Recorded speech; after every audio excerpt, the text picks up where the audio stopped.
नमस्कार. तर आज मेसमध्ये मी मुलांना नेणार होती सोयाबीनची भाजी. त्यासाठी एका गॅसवर मी पाणी गरम करायला ठेवलं, त्यात थोडंसं मीठ घातलं आणि सोयाबीन सोक करायला ठेवून दिले. त्यानंतर कढाई ठेवली. कढाई गरम झाल्यानंतर त्यात मोठ्या साईजचे 4 कांदे चिरून टाकले.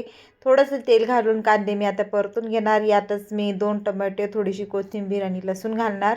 ते पण एकत्र करून परत एकदा छान परतून घेणार. कोथिंबीर, लसूण घालून परत एकदा याला मिक्स करून घेते. असं हे आधी कच्चा कांदा टोमॅटो परतून घेतला ना की याची पेस्ट ना तेलात परतवण्यासाठी कमी वेळ लागतो आणि तसंच ना भाजीची चव पण थोडीशी वेगळी लागते. म्हणून कधी असं कधी तसं तर मी आदलून बदलून भाज्या करत असते, म्हणजे मुलांना खायचा कंटाळा येऊ नये. तर आता कांदा टोमॅटो जे आहे ते मिक्सरला मी छान असं बारीक वाटून घेते. पाणी न घालता मी याची पेस्ट तयार करून घेतली आणि जे सोक करून ठेवलेले सोयाबीन होते ना त्यातलं एक्स्ट्राचं पाणी जे आहे ते काढून घेतलं. आता कढईत तेल गरम झाल्यानंतर जिरे मोहरीची फोडणी घातली. त्यानंतर वाटून घेतलेला कांदा टोमॅटो घातला. आता हे कांदा टोमॅटो छान तेलात मी परतून घेणार. तेल सुटेपर्यंत हे परतवायचं छान.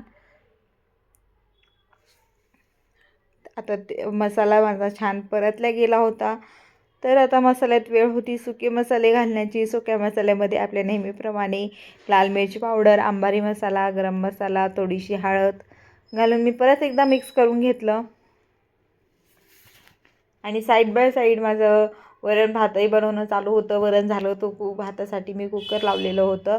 तर आता यात सोयाबीन घालून मसाल्यात छान कोट करून घेते. आणि आता यात वेळ होती पाणी घालण्याची. थोडंसं पाणी घातलं, वरतून कोथिंबीर घातली आणि कन्सिस्टन्सी ॲडजस्ट करून आता मी यात पाणी ॲड करणार आहे, घट पातळ बघून.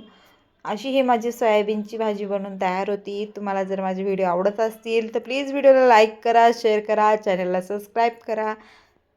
चला तर मग आपण भेटूया पुढच्या व्हिडिओमध्ये.